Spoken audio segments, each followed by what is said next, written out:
Hi friends, welcome to Tamil வெற்றி கோழி வளர்ப்பு சேனல்.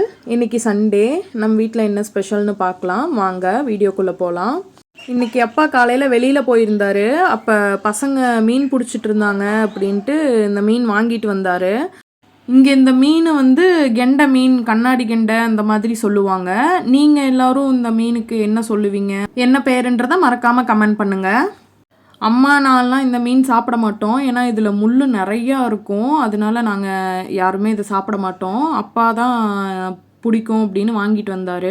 அதனால சரி அவருக்கு ரெடி பண்ணி கொடுத்துர்லான்னு இப்போ க்ளீன் பண்ண ஸ்டார்ட் பண்ணோம்.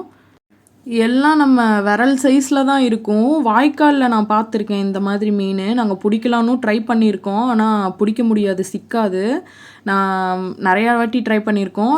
நானும் என் ஹஸ்பண்டும் தூண்டியெல்லாம் வாங்கிட்டு போய் ட்ரை பண்ணோம். ஒரு மீன் கூட சிக்கலை. இது அவங்க எப்படி பிடிச்சாங்கன்னு தெரியல.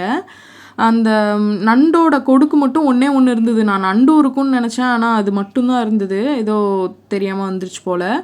பசங்களே எல்லாமே க்ளீன் பண்ணி கொடுத்துட்டாங்க. அதனால நம்ம தண்ணியில் மட்டும் நல்லா கழுவுனா போதும் அப்படின்னு அப்பா சொன்னார். நானும் சரின்னு சொல்லி நல்லா க்ளீன் பண்ணிகிட்டு இருந்தேன். அப்புறம் திடீர்னு அப்பா என்ன சொன்னார், அந்த தலைக்கிட்ட செவில்லாம் எடுத்துட்டாங்களான்னு பாரு அப்படின்னு சொன்னார். நான் என்ன சொன்னேன், இதெல்லாம் க்ளீன் பண்ணவங்க அது பண்ணாமையாக பண்ணியிருப்பாங்க அப்படின்னு. அப்பா பாரு, செக் பண்ணி பாரு அப்படின்னு சொல்லி சொன்னார். நானும் செக் பண்ணேன். அது எடுக்கலை, எந்த மீன்லேயுமே எடுக்கலை. எல்லாத்துலேயும் செக் பண்ணி பார்த்தேன், எதுலேயுமே எடுக்கலை. அப்புறம் அதனால தான் திரும்ப மீன் எல்லாத்தையும் போட்டு அந்த தலையில் இருக்கிறது அது எல்லாத்தையும் எடுத்தேன். அதில் பார்த்தீங்கன்னா தெரியும், குட்டி குட்டியாக இருக்கும். அதனால அதில் இருக்கிறது எல்லாத்தையும் நான் எடுத்து க்ளீன் பண்ணேன். ஈரல் க்ளீன் பண்ணும்போது எப்படி ஒத்த கையில் வீடியோ எடுத்தனோ அதே மாதிரி தாங்க இந்த வீடியோ எடுக்கும் போதும். அப்பா தண்ணி ஊற்றிட்டு இருந்தார். அதனால் அவர் எடுக்க முடியல. அப்புறம் இது இருக்குன்னு தெரிஞ்ச உடனே அப்பாவை வீடியோ இந்த மாதிரி எடுங்க அப்படின்னு சொல்லிட்டு அப்புறம் நான் அதை 2 கை வச்சு எடுத்தேன். ரொம்ப குட்டி குட்டியாக இருக்குது. மீனே குட்டி தான். அதில் அப்புறம் எல்லா மீன்லேயும் எடுத்து க்ளீன் பண்ணிகிட்டு இருந்தோம். ஒவ்வொரு மீன் 2 மீனில் மட்டும்தான் அது இல்லாமல் இருந்தது. மற்ற எல்லாத்துலேயுமே அது இருந்ததுங்க. க்ளீன் பண்ணிட்டேன். எனக்கு மீன் க்ளீன் பண்ணுறதுனா ரொம்ப பிடிக்கும். அதனால் அம்மா என்னை தான் க்ளீன் பண்ண சொல்லுவாங்க. ஒரு வழியாக எல்லா மீனும் க்ளீன் பண்ணியாச்சு. க்ளீன் பண்ணி முடித்தோடனே திரும்ப தண்ணி ஊற்றி ஒரு டைம் வாஷ் பண்ணோம். இந்த மீனை பொறுத்தளவு எத்தனை டைம் வாஷ் பண்ணாலும் அந்த வளவளப்புன்றது மீன் மேலே இருந்துகிட்டே தான் இருக்கும். அதனால நாங்கள் என்ன பண்ணுவோன்னா, தண்ணியில் ஃபஸ்ட்டு ஒரு 2 டைம் 3 டைம் நல்லா க்ளீன் பண்ணிவிட்டு அதுக்கப்புறம் அந்த வளவளப்பு போகிறதுக்காக கல்லுப்பும் மஞ்சளும் போட்டு க்ளீன் பண்ண சொல்லி என் அண்ணி சொல்லி கொடுத்தாங்க. அதனால அந்த மாதிரி தான் நான் பண்ணியிருந்தேன். கல்லுப்பு அதில் இருக்க அந்த வளவளப்பு போக்குறதுக்கு, மஞ்சள் அந்த மீன் கவுச்சியை கொஞ்சம் கம்மி பண்ணுறதுக்காக யூஸ் பண்ணுவாங்களாமா. இப்போ நான் 2வது டைம் மீன் க்ளீன் பண்ணிகிட்ருக்கேன். ஃபோன் திரும்ப என் கைக்கே வந்துருச்சு. அதனால ஒத்த கையில் வச்சு க்ளீன் பண்ணிகிட்ருக்கேன். ஒரு கையில் வீடியோ எடுத்துகிட்ருக்கேன். க்ளீன் பண்ணி முடிச்சோடனே அதுக்கப்புறம் அவங்க சொன்ன ப்ரொசீஜர் பண்ண ஸ்டார்ட் பண்ணோம்.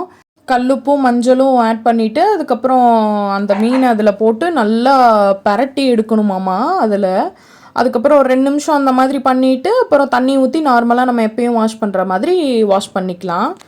மீனை நல்லா உப்பு மஞ்சளில் பரட்டி எடுத்துகிட்டு அதுக்கப்புறம் நம்ம நார்மல் வாட்டர் ஊற்றி ஒரு டைம் வாஷ் பண்ணி எடுத்துக்கலாம். அதுக்கப்புறம் மீன் பெருசாக கவுச்சி ஸ்மெல் இருக்காது.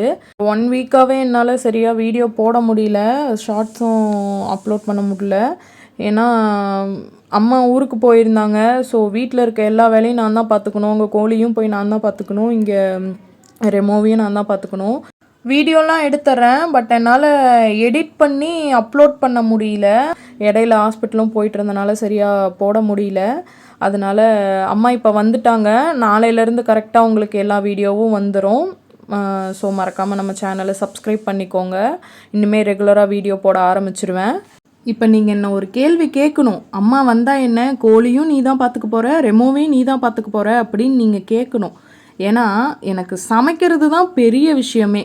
அந்த சமைக்கிற டைம் கிடச்சாவே நான் வீடியோ எடிட் பண்ணி நான் அப்லோட் போட்டுருவேன். அதனால் இப்போ அம்மா வந்துட்டாங்க. சமையல் ஃபுல்லாக அம்மா பார்த்துப்பாங்க, வீட்டு வேலைலாம் அம்மா பார்த்துப்பாங்க. இதை மட்டும் நான் பார்ப்பேன். அதனால் கரெக்டாக வீடியோ இனிமேல் வந்துடும். இப்போ ஒரு வழியாக மீன் கழுவி முடிச்சாச்சு. இப்போ மீனுக்கு நம்ம மசாலா போட போகிறோம். நம்ம ஆர்யா ரெமோ பொறுத்தளவு ஒரு பெரிய நல்ல விஷயம் என்னென்னா, பக்கத்தில் நான்வெஜ்ஜே வச்சுருந்தாலும், சிக்கனாக இருக்கட்டும், மீனாக இருக்கட்டும், எது வேணால் நீங்கள் வைக்கட்டும், அவங்க ஸ்மெல் கூட பண்ணி பார்க்க மாட்டாங்க. ஏன்னா அப்படி ஒரு நல்ல பிள்ளைங்க என் பிள்ளைங்க. ஸ்மெல் பண்ணி கூட பார்க்க மாட்டாங்க. இதுக்கு முன்னாடி பார்த்தவங்க தான். அப்போ நாங்கள் நோன்னு சொல்லி பழக்கி வச்சுருக்கோம். அதனால அவங்க வளர்ந்ததுலேருந்து ஸ்மெல்லே பார்க்க மாட்டாங்க. தூரத்துலேருந்து அதை பார்க்குறதோட சரி, நம்ம விட்டுட்டு எவ்வளோ நேரம் வெளியில் போனாலும் சரி, அவங்க அதில் வந்து வாயே வைக்க மாட்டாங்க. அப்படி ஒரு தங்கமான பிள்ளைங்க. இதில் இப்போ நம்ம என்ன ஆட் பண்ணியிருக்கோன்னா, நாங்கள் சில்லி மசாலாலாம் போட மாட்டோம். நாங்கள் வெறும் மஞ்சத்தூள், உப்பு, மிளகாய் தூள் மட்டும்தான் போடுவோம். இஞ்சி பூண்டு பேஸ்ட் போடுவோம். இன்றைக்கி இஞ்சி பூண்டு பேஸ்ட் வந்து முடிஞ்சிருச்சு, கடையெல்லாம் க்ளோஸ் பண்ணியிருப்பாங்க. அதனால நாங்கள் அதை போடலை. மிளகாய்த்தூள், மஞ்சத்தூள், உப்பு மட்டும் போட்டு மிக்ஸ் பண்ணியிருக்கோம். மிக்ஸ் பண்ணி முடிச்சுட்டு அதை நம்ம ஃப்ரிட்ஜில் ஸ்டோர் பண்ணி வச்சுருவோம். வேணுன்றப்ப அப்பாவுக்கு ஃப்ரை பண்ணி கொடுத்துருவோம். நாங்கள் சாப்பிட மாட்டோம். அதனால் அப்பாவுக்கு நாங்கள் எப்போ கேட்குறாரோ அதை நாங்கள் ரெடி பண்ணி கொடுத்துருவோம். இதுவே டேஸ்ட் அல்டிமேட்டாக இருக்குங்க. இதில் கருவேப்பிலை மட்டும் கொஞ்சம் போட்டு மிக்ஸ் பண்ணி நீங்கள் ஃப்ரிட்ஜில் ஸ்டோர் பண்ணி வச்சிட்டிங்கன்னா, வேணுன்றப்ப தவா ஃப்ரை பண்ணுங்கள். நீங்கள் எண்ணெயில் போட்டு பொரிச்சு எடுக்கலாம் வேண்டாம். கொஞ்சமாக தவாவில் எண்ணெய் விட்டு நீங்கள் தவா ஃப்ரை பண்ணி சாப்பிட்டு பாருங்கள். அல்டிமேட்டாக இருக்கும். அந்த மீன் ஃப்ரை பண்ணும்போது மீன் ஸ்மெல்லும் அந்த கருவேப்பிலை வாசமும் மிக்ஸ் ஆகி வரும். அது வேறு லெவலில் இருக்கும். நீங்கள் ஒரே ஒரு டைம் ட்ரை பண்ணி பார்த்துட்டு மறக்காமல் கமெண்ட் பண்ணுங்கள் டேஸ்ட் எப்படி இருந்துச்சுன்னு. நாங்கள் அப்புறம் ஃப்ரிட்ஜில் ஸ்டோர் பண்ணி ஒரு 1/2 hour ஸ்டோர் பண்ணி வச்சுட்டு அதுக்கப்புறமா நாங்கள் ஃப்ரை பண்ண ஆரம்பிச்சிருவோம். வேணுன்றப்ப எடுத்து ஃப்ரை பண்ணிப்போம். இப்போ வந்து நம்ம ரெமோக்கும் ஆரியாக்கும் சிக்கன் வச்சிடலாம். கால் இருந்தது, ஒரே ஒரு கால் தான் இருந்தது. அப்புறம் கொஞ்சம் தோல் ஈரெல்லாம் போட்டு மஞ்சள் போட்டு வச்சுருக்கேன். இது நல்லா வேகட்டும். வெந்ததுக்கப்புறம் ஆரியா ரெமோக்கு கொடுத்துர்லாம். ரெமோக்கு ஈரல் கொடுப்பேன், ஆரியாவுக்கு தான் மற்றதெல்லாம் கொடுப்பேன். அதுக்குள்ளே நம்ம ரெமோக்கு வந்து டானிக் கொடுத்துர்லாம். அவள் டானிக்கு பார்த்தாவே தெரிச்சு ஓடிடுவா. அதனால நான் அவளை பெட்டு மேலே எடுத்து வச்சுருக்கேன், அவள் ஓடாத மாதிரி. கொடுக்கறதுக்கு முன்னாடியே அவன் மூஞ்சி ஒரு மாதிரி ஆயிடுச்சு. இப்போ ஃபஸ்ட் டைம் கொடுத்துட்டேன். மொத்தம் 3 ml 3 ml கொடுக்க சொன்னாங்க. அதில் நான் மிக்ஸ் பண்ணி வச்சுருக்கேன். ஃபஸ்ட்டு ஒரு 3 ml கொடுத்தாச்சு, அவள் குடிச்சிட்டா. இப்போ ரெண்டாவது ஒரு 3 ml கொடுத்துர்லாம். குடிச்சு முடிச்சுட்டு மேடம் வந்து நேராக தண்ணி குடிக்க தான் போவாங்க. டானிக்கை கூட ஆரியா அவளாக கேட்டு வாங்கி குடிப்பாங்க. ஆனால் ரெமோக்கு வந்து ஒருத்தர் ஃபோர்ஸ் பண்ணி கொடுத்தா தான் அவள் குடிப்பா, அவளுக்கு பிடிக்காது. ஆனால் ஆரியாவுக்கு வந்து டானிக் கொடுத்தாலும் சரி, மாத்திரை மட்டும் நம்ம ஃபோர்ஸ் பண்ணி அவளுக்கு கொடுக்குற மாதிரி இருந்தால் கொடுக்கணும். டானிக்லாம் அவளே குடிச்சுக்குவா. அப்புறம் கொஞ்சம் நேரம் ரெமோ கிட்ட விளையாண்டுட்டு வாய் பிடிச்செல்லாம் கொஞ்சிட்டு அப்புறம் ரெமோக்கு ஐ ட்ராப்ஸ் விட்டுட்டோம். இப்போ ஓரளவுக்கு அந்த புண்ணு பரவாயில்ல. ரொம்ப முதல்ல குழியாக இருந்தது, அந்த ஓட்டையாக இருந்தது. இப்போ ஓரளவுக்கு பரவாயில்ல. அவளுக்கு ஐ ட்ராப்ஸ் கொடுத்து முடிச்சுட்டு இப்போ நம்ம கோழி பார்க்க பாட்டி வீட்டுக்கு கிளம்பிட்டோம். வாக்கபிள் டிஸ்டன்ஸில் தாங்க இருக்குது. இருந்தாலும் டைம் ஆயிடுச்சுன்னு சொல்லிட்டு நான் இப்போ வண்டியில் போனேன். சண்டேனா நான் கொஞ்சம் அசால்ட்டாக இருப்பேன். ஏன்னா பாட்டிக்கு அந்த அன்னைக்கு லீவு. அவங்க எல்லாத்துக்கும் தீவனம் வச்சு தண்ணி எல்லாமே வச்சுருவாங்க, அவங்க பார்த்துப்பாங்க. ஸோ அதனால நான் இங்கே வீட்டில் இருக்க வேலையை முடிச்சுட்டு நான் லேட்டாக தான் போவேன். இங்கே பாட்டி வீட்டுக்கும் இப்போ நம்ம இருக்கிறதுக்கும் ஒரு நடந்து போனால் ஒரு 5 minutes to 6 minutes தாங்க ஆகும். அவ்வளோதான். இப்போ பாட்டி வீடு வந்துருச்சு. இந்த இடத்துல இந்த செடியெல்லாம் இருக்குல்ல, இந்த இடத்துல தான் அதிகமாக நம்ம கோழிங்க மேய்ஞ்சிட்ருப்பாங்க. இப்போ இங்கே வெயில் அடிக்குது, அதனால் வண்டியை அங்கே அந்த பக்கம் நிறுத்திட்டு நான் இப்போ வீட்டுக்குள்ளே போகிறேன். பாட்டி வீட்டில் தான் இருப்பாங்க. அவங்க முட்டை வச்சாலுங்களா என்னன்னு தெரியல. நான் இப்போ தான் வரேன். போனோடனே என்ன பண்ணியிருக்காங்கன்னு பார்க்கலாம். இப்போ இந்த வீட்டில் பார்த்திங்கன்னா சித்தப்பாவும் சித்தியும் இருக்காங்க. சித்தப்பாவோட தான் அந்த ஓலா ஸ்கூட்டி. இப்போ பாட்டி கோதுமை அரைச்சி வச்சுருக்காங்க. நாங்கள் கோதுமை மாவு கடையிலலாம் வாங்க மாட்டோம், நாங்களே ப்ரிப்பேர் பண்ணி வச்சுப்போம். ரவைக்காக இருந்தாலும் நாங்களே அதுக்கு தகுந்த மாதிரி உடச்சி வாங்கிப்போம். எல்லாமே நம்ம வீட்லேயே செஞ்சுப்போம். கோழி குஞ்சுங்க, அப்புறம் அந்த தாய்க்கோழி சந்திரா வந்து கீழே வச்சுருக்கோம். இப்போ இங்கே மேலே வந்து இருக்குது. பாட்டி வெயில் அடிக்குதுன்னு தகரத்தை க்ளோஸ் பண்ணி விட்டுருக்காங்கன்னு நினைக்கிறேன். இந்த இடத்துல முட்டை இல்லை, எப்பயுமே இங்கே தான் வைப்பாங்க. நேற்று இவ செவலையும் இங்கே தான் வச்சுருந்தா, ஆனால் இன்றைக்கி இங்கே உட்காந்துருக்கா. பாட்டியே அடைச்சாங்களா இல்லை இவளாம் வந்தாலான்னு தெரியல. இந்த பலகையெல்லாம் ரொம்ப அழுக்காயிடுச்சு. இதை நாளைக்கு இன்னைக்கு க்ளீன் பண்ணுங்க. இதோட க்ளீன் பண்ணுற வீடியோவும் நான் அப்லோட் பண்ணுறேன். இப்போ அவள் செவலையை நான் எடுத்து பார்க்குறேன். அவள் நகரவே இல்லை. அதனால் அவளை தள்ளி பார்த்தேன். முட்டை எதுவும் அவள் இன்னும் வைக்கல. அப்புறம் வீட்டுக்குள்ளே போய் பாட்டிக்கிட்ட கேட்டேன். அவளை அந்த அரசி கோழியை வந்து கருவாச்சின்னு நாங்கள் செல்லமாக கூப்பிடுவோம். அதனால் கருவாச்சி ஏதோ ஒன்று வச்சாலான்னொன்னே அங்கே வச்சுருக்கேன் பாரு அப்படின்னாங்க. அந்த ஒயிட் கலர் முட்டை வந்து பிராய்லர் கோழி முட்டை. அது என் ஹஸ்பண்ட் தான் அவள் நேற்று தொட்டோன்னே அடக்கி வந்த மாதிரி சவுண்டு விட ஆரம்பித்தா. அதனால அதை நாங்கள் வச்சுருக்கோம் சும்மா. ஏன்னா சந்திரா ஆல்ரெடி நிறையா முட்டையை உடச்சிட்டா. அதனால அவளுக்கு இப்போ இவளும் இந்த மாதிரி பண்ணிடுவாளோன்னு அந்த பிராய்லர் முட்டையை வச்சுருக்கோம். பாட்டி அதுலேயே வச்சுட்டாங்க. போகும்போது எடுத்துக்கலான்னு நானும் அப்புறம் விட்டுட்டேன். நம்ம கோழி குஞ்சுங்களுக்கு அம்மா நோய் வந்துருச்சு. அது வான்கோழி மூலியமாக தான் நமக்கு வந்துச்சு. அந்த வீடியோ நான் உங்களுக்கு அப்லோட் பண்ணுறேன். அதனால ஒரு வீடியோவில் பார்த்ததுக்கு என்ன சொன்னாங்க, வேப்ப இலை, துளசி, அப்புறம் மஞ்சள் இது போட்டு நல்லா காய்ச்சி அதுக்கப்புறம் அந்த தண்ணி ஆறினோடனே அவங்களுக்கு வைங்க. ஒரு வாரம் கோழிங்க வந்து இதை குடிக்கிற மாதிரி வைங்கன்னு சொன்னாங்க. அதனால அதுதான் காய்ச்சி வச்சேன். ஒரு நாள் ஃபுல்லாக நான் அப்படியே விட்டுட்டேன். அதுக்கப்புறம் இதை வச்சேன். குடிக்கிறாங்களா என்னன்னு பார்க்கலான்னு வச்சுருந்தேன். ஒரே ஒரு கோழி மட்டும் மெதுவாக வந்து பார்த்துச்சு. ஆனால் அதை குடிக்கலை. அதுக்கப்புறம் ஒரு கோழி குஞ்சு மட்டும் வந்து குடிச்சிச்சு. குடித்தோடனே அதுக்கு கசப்படுத்திருக்கும் போல் தலையை ஒரு மாதிரி உதறிச்சு. அதுக்கப்புறம் எல்லா கோழி குஞ்சும் வந்து குடிக்கும்னு எதிர்பார்த்தேன். ஆனால் எந்த கோழியும் அப்போ குடிக்கலை. அப்புறம் மீதி இருந்த தண்ணியை அந்த கோழிங்களுக்கெல்லாம் நம்ம தண்ணி வைப்போம்ல, அதில் ஊற்றி எல்லா கோழிங்களுக்கும் நம்ம வச்சிட்டோம். இடையில அந்த இலையெல்லாம் விழுந்துச்சு. அதுக்கப்புறம் அந்த இலையெல்லாம் நம்ம க்ளீன் பண்ணி எடுத்தாச்சு. அது இலையோடு வைக்கலான்னு தான் பார்த்தேன். அதுக்கப்புறம் அந்த தண்ணி வர இடத்துல இலை வந்து அடைச்சிக்கிச்சுன்னா தண்ணி வராதுல்ல. அதனால இலை எல்லாத்தையும் நான் க்ளீன் பண்ணி எடுத்துட்டேன். அப்புறம் எந்த கோழியுமே இல்லை. இந்த நேரத்தில் எல்லாருமே வெளியில் போயிடுவாளுங்க. அதனால யாரும் வந்து தண்ணி குடிக்கல. இப்போ இவளுங்களை வெளியில் விடுறதில்ல.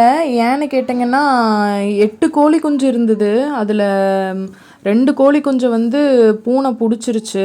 அதனால இப்போ 6 குஞ்சு தான் இருக்குது. வெளியிலையே விடாமல் அவளை கூண்டுக்குள்ளே தான் இப்போ வச்சிட்ருக்கோம். இப்போ அவளுங்களுக்கு தீவனம் போட்டேன், சாப்பிட்டுட்ருக்காங்க. அவங்கள கொஞ்ச நேரம் வீடியோ எடுத்தேன். அப்புறம் இந்த சைடு வந்து அந்த தண்ணியை குடிச்சிட்டு இருந்தான் ஒருத்தன். நான் வந்து வீடியோ எடுத்தோடனே அவன் போயிட்டான். அடுத்த ஒரு கோழி குஞ்சு வந்து தண்ணி குடிச்சிச்சு. எல்லாருமே அதை குடித்தாங்க. திரும்ப நான் அவங்களுக்கு ரீஃபில் பண்ணி வச்சுட்டேன் தண்ணியை. பார்த்தீங்கன்னா தெரியும் மூக்குக்கிட்ட எப்படி அந்த அம்மா புண்ணு வந்திருக்குன்னு பாருங்கள். அதுக்கு ஏதாச்சும் மருந்து இருந்தாலும் சொல்லுங்கள், மறக்காமல் கமெண்டில் சொல்லுங்கள். நாங்கள் அதை அவங்களுக்கு வச்சு பார்க்குறோம். அப்புறம் அந்த செவலைக்கும் நம்ம தண்ணி கொஞ்சம் வச்சோம். அந்த காய்ச்சின தண்ணி தான் நம்ம வச்சோம். இவளுக்கு வைக்கலாமா என்னன்னு தெரியல. இவளுக்கும் நம்ம வச்சோம். அவள் ரொம்ப நேரமாக பார்த்துட்டே இருந்தேன். அவள் முட்டை வைக்கவே இல்லை. அதுக்கப்புறம் நான் அப்பா வண்டி கேட்டார், வெளியில் போகிற வேலை இருக்குதுன்னு சொன்னோடனே நான் திரும்ப வீட்டுக்கு போயிட்டேன். பாட்டிக்கிட்ட இவள் முட்டை வச்சானா எடுத்து வச்சுருங்க, நான் ஈவினிங் வந்து எடுத்துக்கிறேன் அப்படின்ட்டு நம்ம கருவாச்சி வச்சுருந்த முட்டையை எடுத்துகிட்டு நம்ம கிளம்பிட்டோம் வீட்டுக்கு. நான் எப்பயுமே முட்டை வந்து இந்த வண்டியில் ஃபோன் ஹோல்டர் மாதிரி ஒன்று கொடுத்துருக்காங்கல்ல, அங்கே தான் வைப்பேன். அங்கே நான் கொஞ்சம் மொத்தமான ஒரு துணி வச்சுருக்கேன். அதில் சுருட்டி நான் வச்சுருவேன். அப்புறம் பாட்டிகிட்ட ஈவினிங் வரேன்னு சொல்லிவிட்டு நம்ம வீட்டுக்கு கிளம்பிட்டோம். நான் வேறு ஒரு கையில் வீடியோ எடுத்துகிட்டு ஒரு கையில் தான் ஓட்டிகிட்டு இருந்தேன்னா, அதனால எல்லோரும் ஒரு மாதிரி பார்த்தாங்க, இந்த பிள்ளை எதுக்கு வீடியோ எடுக்குதுன்னு. நான் உடனே வீடியோ ஆஃப் பண்ணிட்டு நான் பாட்டுக்கு வீட்டுக்கு வந்துட்டேன்.